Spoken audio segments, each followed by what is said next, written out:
Hey everyone! Today, I'm showing you how to get your account details in Wise. First, open the Wise app and log into your account.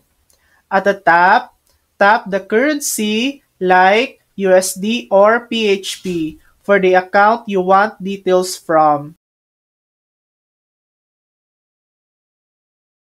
Look for a bank icon or an option that says Account Details. Tap on it.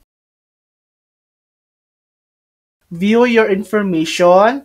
You'll now see your account holder name, account number, bank name, and other details like IBAN or routing number depending on the currency.